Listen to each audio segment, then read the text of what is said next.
Hey everybody, Mike O here, back again for another live session here at the NAM Believe in Music a week. We've had a great week. I've had a lot of fun doing these all week, being able to share some new information about some new signature models from Ibanez in this coming year, 2021. I want to thank all my artists that we talked to prior, uh, Laurie, Josh, and Martin Miller. And also, we have another session tomorrow scheduled with Mr. John Gom. But today, I have a very special guest I'm very excited about. Uh, this year, 2021, we're celebrating 20 years of the JSM model, which is an incredible signature model with Mr. John Scofield, a legendary jazz artist that we've been working with even longer than 20 years, if you can believe that. John received his first Ibanez guitar in back in 1981. And without further ado, let's bring on our special guest, Mr. John Scofield. Give me a second, and I'll get him up. Hey, John, Hey, how's it Mike, going? great. How are you? I'm doing great, John. I'm doing great. Thanks so much for being here with us and Oh, join. great Yeah, to be here at NAM. Here we are. here we are. A little different than past NAMs, maybe. This NAM feels like my house somehow. I don't know. Yeah, this NAM feels a lot like the Los Angeles Custom Shop to me too. It's kind of a strange vibe, but we're here. We're doing well. Thank you again, John. It's been an incredible journey. I know I speak for everybody at Hoshino. That we have immense gratitude for all the support and your unwavering loyalty over the last 4 decades. Really, I mean, you're in terms of an artist. I talk about guitar players a lot in a tier, and I think there's a god tier where I call the three note players, and that means I don't know. Somebody can put on a record, and I know nothing about what's going to be played, but I can tell you who the guitar player is in three notes. And to me, you're definitely one of those guys. And I think of all those guys, you might be the one guy who covers the most genres. Hmm. And that's a pretty cool. At least for me, that's a pretty cool place to be. And we couldn't be more happier to have you on the team these last 4 decades. Wow. I can't believe it's been 4 decades, but it's a great guitar, Ibanez, and everybody's so wonderful and helped me, put this guitar out and been supportive over many years. Yeah. So I would like to let's start about your history with Ibanez, if you don't mind. Maybe bring us back to your first experience with the brand and the guitar that we Sure. provided for you. It's right over here somewhere. Where did it? Oh, here it is. 1981. I was in Japan on tour with Teru Masahino, a great trumpet player, uh, Japanese trumpet player, the Miles Davis of Japan, and he organized a band from the States, and we all came over and went on tour. And we were playing in Nagoya, and I was playing a Gibson 335. And at that point, I didn't know how to do the neck adjustment. I didn't have that together. Um, and the neck was warped. It was like, well, it was really getting weird. And it was kind of a weather change with Japan and America. And just so happens that Ibanez showed up at our gig at the sound check. And they had this guitar that they were interested in finding endorsers, in the jazz field or in music. And they wanted to show me this guitar. And I played it that afternoon backstage, brought it out for the sound check, and so, well, this feels amazing. It sounded great. So I started using it, and I actually kept using it, and I've still got it going here. Wow. So that's the one. That's the first guitar. That's the one. Here it is. Yep. Oh my goodness. Wow. And that's pretty cool. I mean, to find we I guess we did a good job. I guess we hit the nail on the head on the first on the first shot. This thing is still sounding good, man.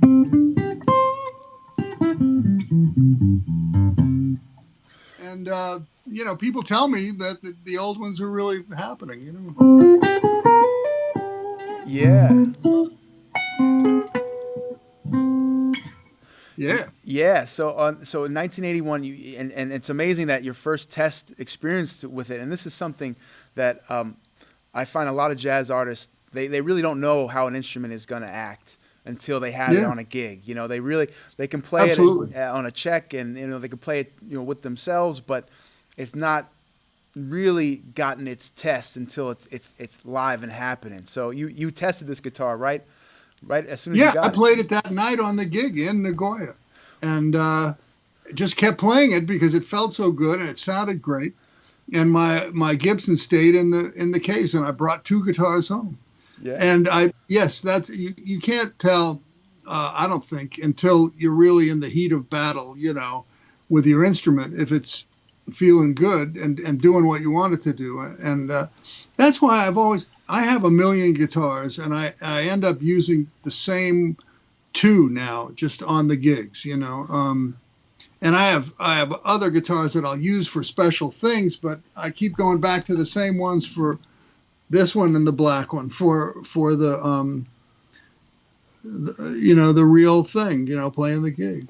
Yeah, it's crazy. So your first experience with the brown one was live in Japan, and then pretty much became your staple guitar, the thing you were constantly Absolutely. Yeah. using. Yeah. So what I'm curious about was you got your first experience and it obviously worked out live.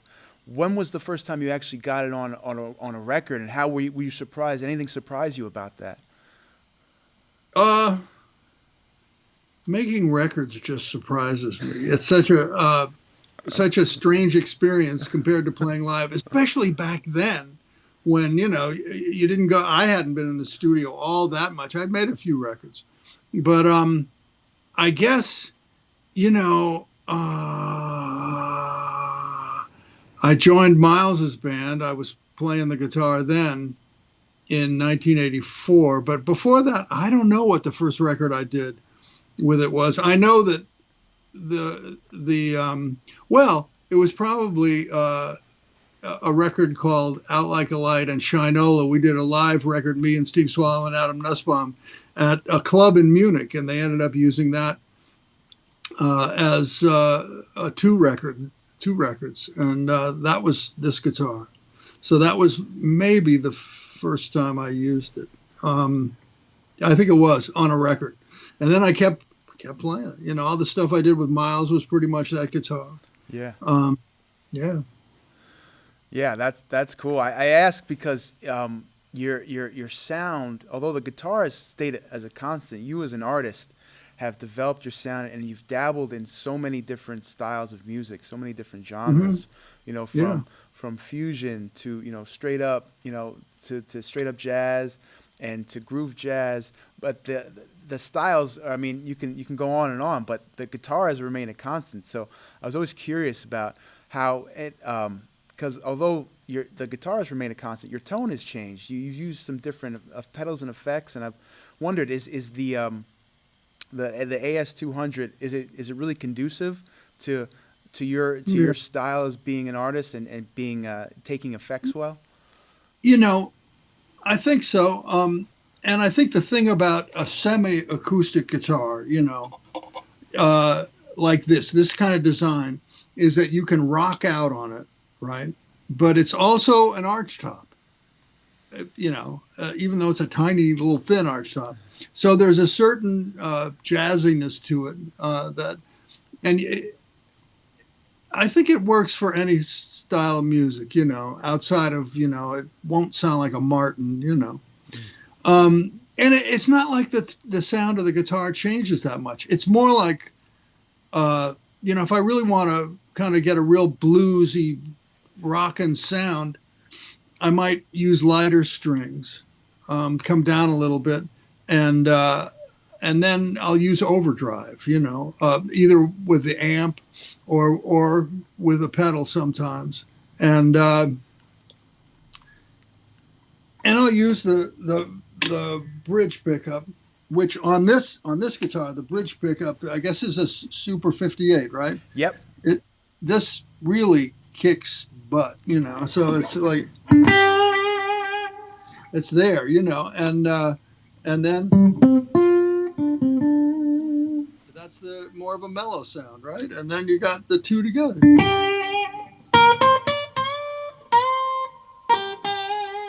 So you're BB King, but you're also so you're in this world where you can play bebop and blues, which is basically what I do. Yeah, well, I mean, if you had to limit it to that, that. but it's so yeah. Basically, it's able to, because you are able to dabble as an artist, and it actually it helps you do that. It seems like the guitar is helping you cover a lot of ground. Yeah, it does. It's very versatile, I think. Cool. So you got the brown one in 1981, and then you started a relationship with Ibanez, and then I believe in around 1986, there was another AS200 that was provided for you, and that was the black one, if I'm not mistaken. Yeah, the black one. Rich Lassner, who was at Ibanez in Bensalem, Pennsylvania, we became friends, and he said, "I'm going to make you an AS200, or have them make you one, and with a special cool finish, And then he had him make the black one, which I'm going to get over here. And it's been since '86, and what I did was I it's a stock guitar. Boy, this sounds good, huh? And it a little chunkier neck, a little different neck thing, and that's just the way it came. And I ended up wanting to try something other than the Super 58, so I put these other pickups in that are happening in a different way, not better, just different. And I've been playing this a lot lately for more kind of the jazz type sound, Yeah. And yeah. Especially like the rear pickup on this, like for the kind of straight jazzier sound, or in between the rear pickup. And this one I like. I'm sorry, that's the one I like for the jazzy sound. This one is great, but it doesn't have what the Super 58 has. So I end up, if I really want to rock out, I usually use the brown one. Yeah, I remember a couple years ago we were talking about that. You explained that to me, and I thought it was so interesting to find out that the brown one, which was pretty much left stock, it had the Super 58s in it. That was your rocker one, because I always thought it was just kind of like which one was closer to the door, that was the one you saw on the gig. That's almost. It's true. It's almost that. But the big difference for me is what you just said, that bridge pickup just kicks in a certain way, While this one, I think it's warmer. It's really close though, and it's hard to tell. I can't tell, and it's a different. That's the thing about guitars, and I know all you people know this, that every day everything sounds different all the time, so we can't really quite tell you exactly what's going to happen. It's true. Yeah. We have to get esoteric sometimes when describing guitars, because it changes. So yeah, I guess it's safe to say though on more of the rocking gigs like you saw on maybe like Uber Jam and that was all the brown one. The brown one, and lately like Combo 66, you've been using the black one because it's got more of that jazz vibe.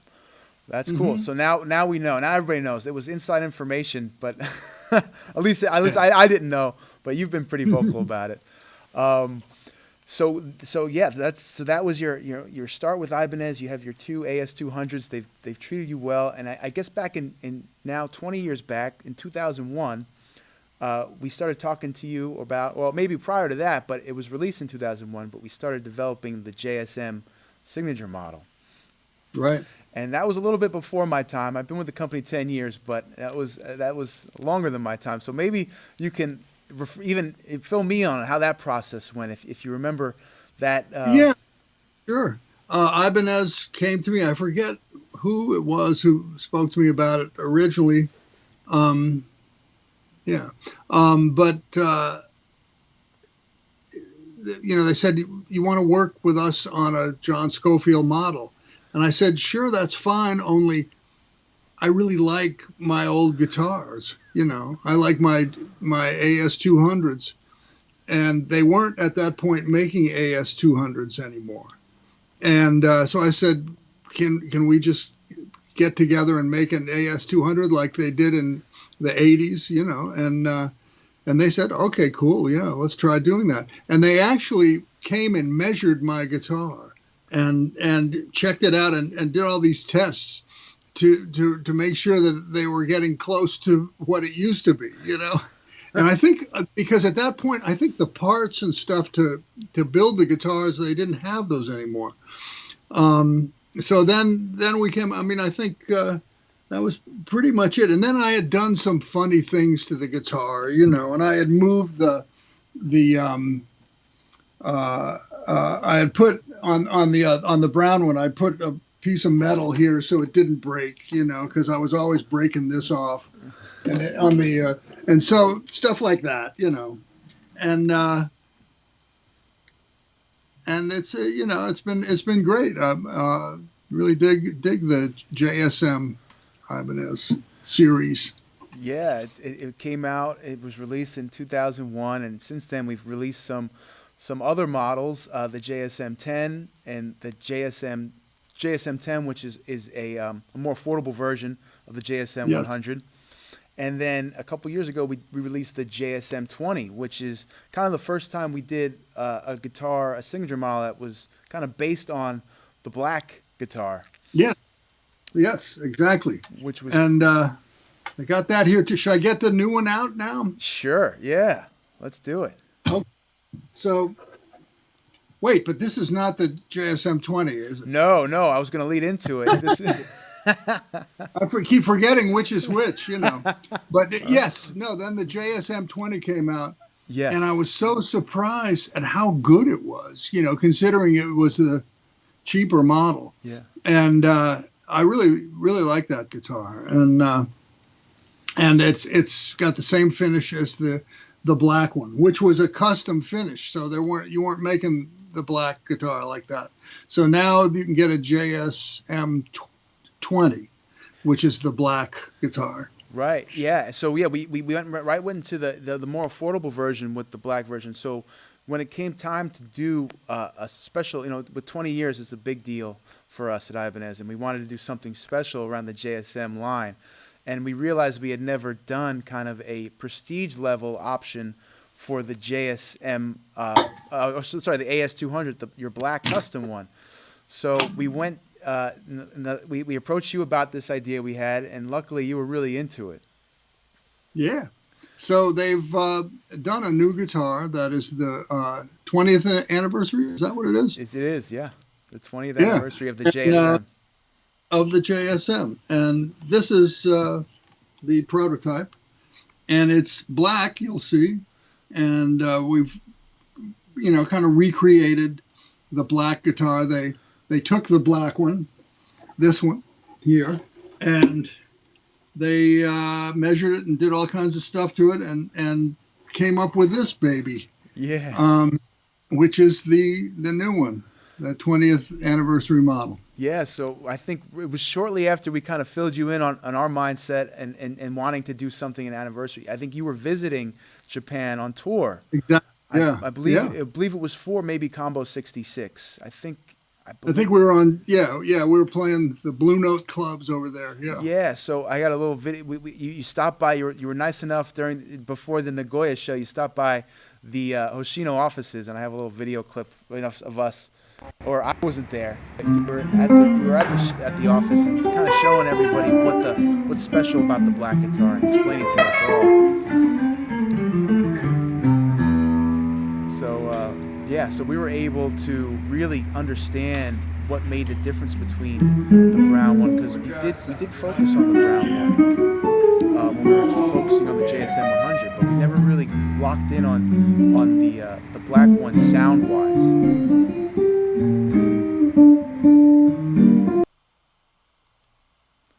And so we were able to kind of get in there and figure out what made the black one special and what made you lean more towards it for the jazz scene. This was cool the way they checked out the pickups too in that picture. They were able to, as I said, I've changed the pickups on this, so they really looked at it somehow scientifically. Yeah, we did a spectrum analysis on the, and it was great. It was great to hang out with Ken Hoshino, who they showed in the picture, who is from the Hoshino family, and is the boss of Hoshino, which makes guitar Ibanez and Tama and all this great stuff. But right there in Nagoya in Japan, and he's a great supporter of music and guitar especially. Yeah. Everybody was really excited. I have a picture actually. I have a picture of you and the team when you stop by, and there's Matsu and Junji and Tomo and Modi, all my buddies. So that was back in 2019. We started kind of concocting how we were going to approach this guitar, and I think we got no masks. It was a different time. It was. And no masks even in Japan, which is even in impressive. Japan. Nobody had a cold that day. Yeah. So it was very enlightening in spirits, and I know we learned a lot about what was special about the black AS200. So that was really an invaluable experience, getting able to get our hands on it, and we really focused on the pickups. So in this new anniversary model, we have some new pickups in it that you've been putting through the paces, John. What do you think about those new pickups? Yeah, these new ones are great, and we tried a few different things, and this was the one I liked best and seemed closest to they're just great.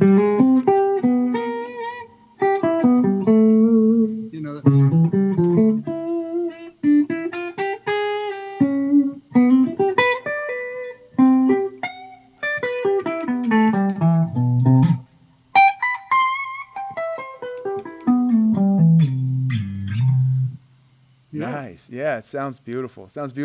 And that's just straight through the amp, on 2.5, a deluxe. And I can really get it going. If I went over to this, then you can hear some other stuff,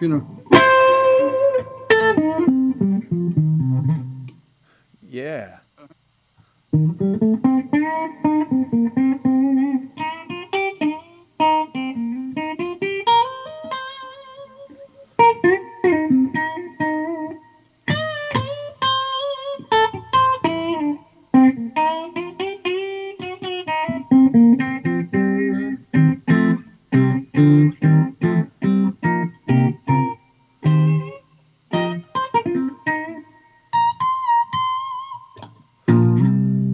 Oh man, yeah, that sounds ripping. That sounds good.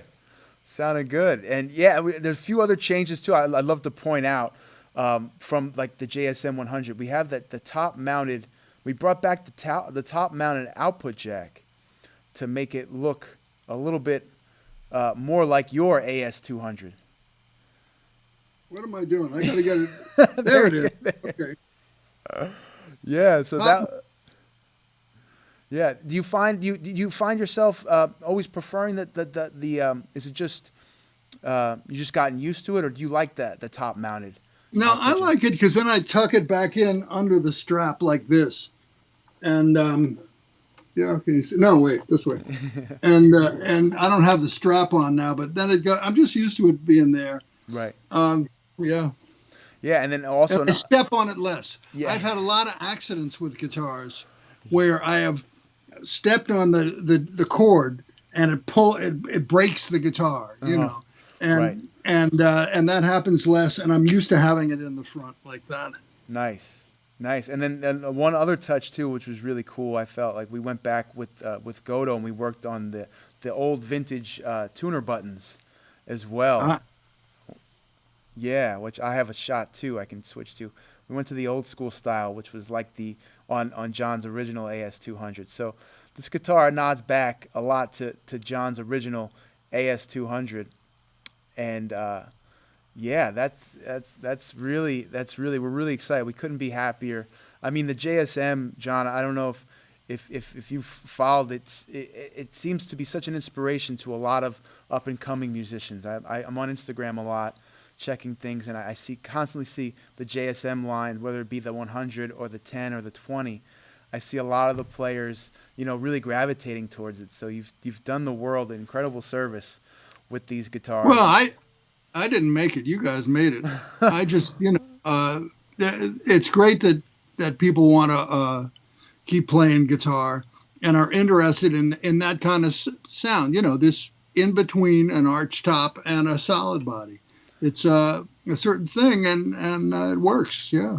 Yeah, well, John, I know I speak for everybody at Ibanez and Oshino. We couldn't be more grateful for your incredible loyalty and service these past few decades. We just were so excited about 20 years with the JSM and to commemorate with the new JSM 20th model. John, thank you so much from everybody here. Thank you for being a part of this, and congratulations, 20 years. It's a big deal. No, thank you, Mike, and everybody, and Ken and everybody at Hoshino for making these great instruments and to bring me on board and treat me so well. And it's been a great 40 years. Excellent. It's been such an honor. So, John, is there anything else that you want to mention that we forgot about, maybe talking about, or something you got coming up? Well, I'm waiting for my vaccine. Yeah. And once I get that, I'm zooming back. I'll be at your local jazz joint, I hope, wherever it is, because that's what I do. This is the longest I've been home since 1975 when I first went on the road. So I can't wait to get back and get my Ibanez guitar plugged in, playing with my buddies and hitting it. And hopefully that'll happen this spring. Yes. When the world is starting to come back. And that's what I'm aiming for, and to keep making records and playing gigs until I drop. Yeah. Excellent. Well, we'll be there waiting. We're chomping at the bit. We're right there. Us fans, we're waiting for you, and we'll be there with open arms, and we can't wait. So, John, again, thank you so much for being a part of this. And everybody check out the JSM 20th anniversary model coming to a local Ibanez retailer near you in 2021. Thanks, John. Thank you.